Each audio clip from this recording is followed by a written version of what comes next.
To be able to reduce the impact of our transport system in the planet, it's important that we, as a society, we make some changes and we take some directions that help us in doing this reduction. For this, it's important that we apply some policies that help us as a society to take the correct direction, and also it's important that we favor some kind of economies that also help us in doing this transition. Okay, in this chapter we are going to see a review of the different the different strategies that we can take. Okay, let's start by the policies that we can apply in our cities. There is a very well-known policy that is the avoid, shift, improve strategy.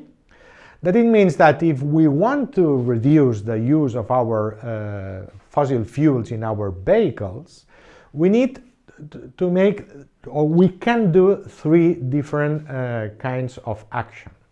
The first one is avoiding the use by trying the people not to use the car. The second one is the shift one, that is trying to making the people decide to use another kind of transportation. And the third policy is the one that helps us improve our vehicles. If we make that our vehicles are cleaner, this is another thing that it can help us in reduce the impact of the automobile. So here we are going to see which are strategies can help us avoiding, shifting, and improving the use of our current vehicles.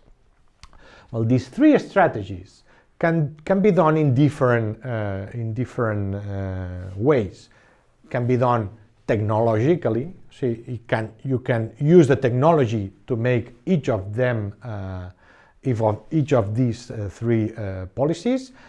You can use the regulation of your laws. You can use the information to make people deciding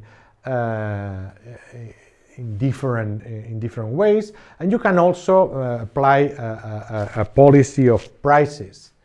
Okay, and all of them can be combined and can be used differently in different regions, because different cities has different opportunities and different situations. Well, let's start by the avoid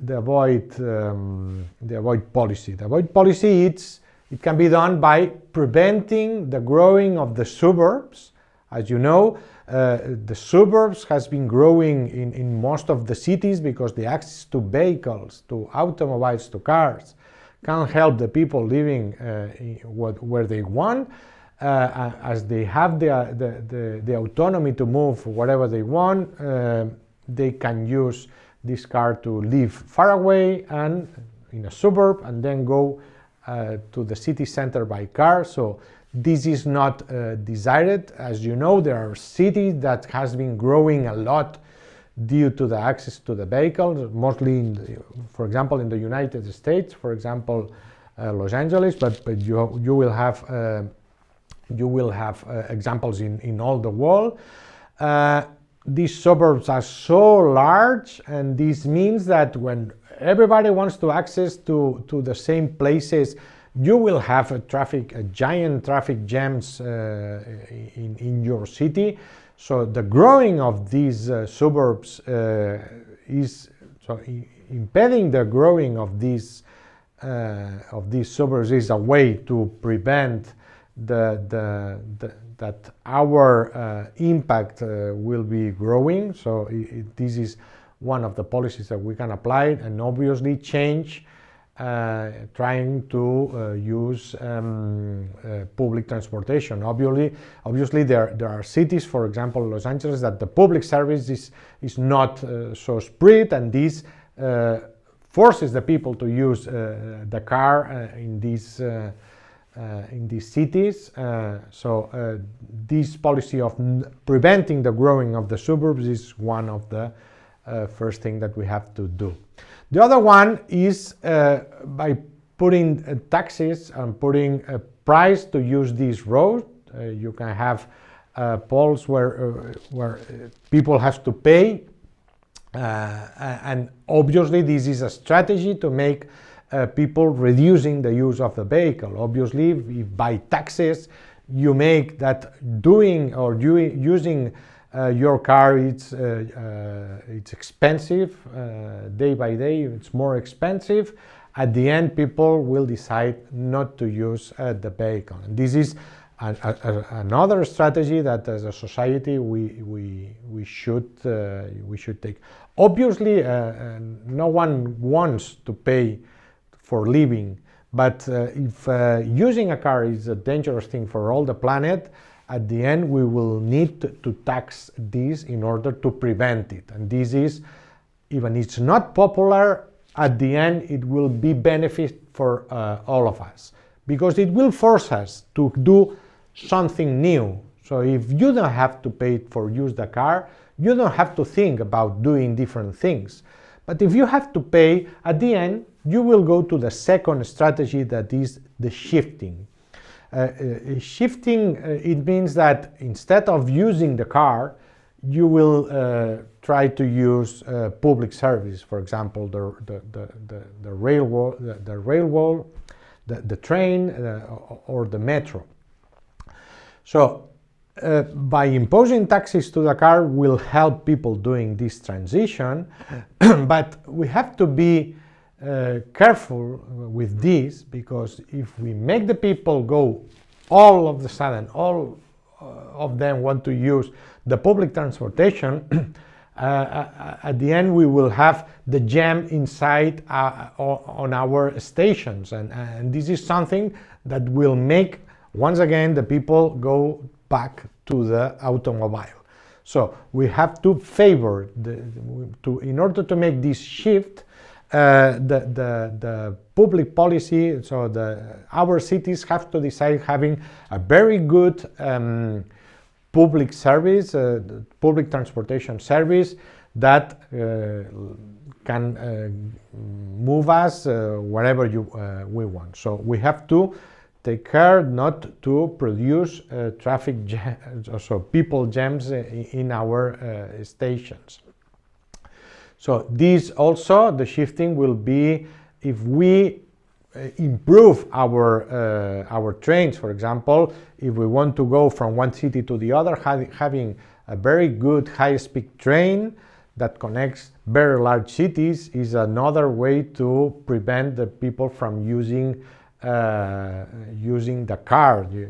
It's much better going in these trains than going in your car if you want to go from one city to the other.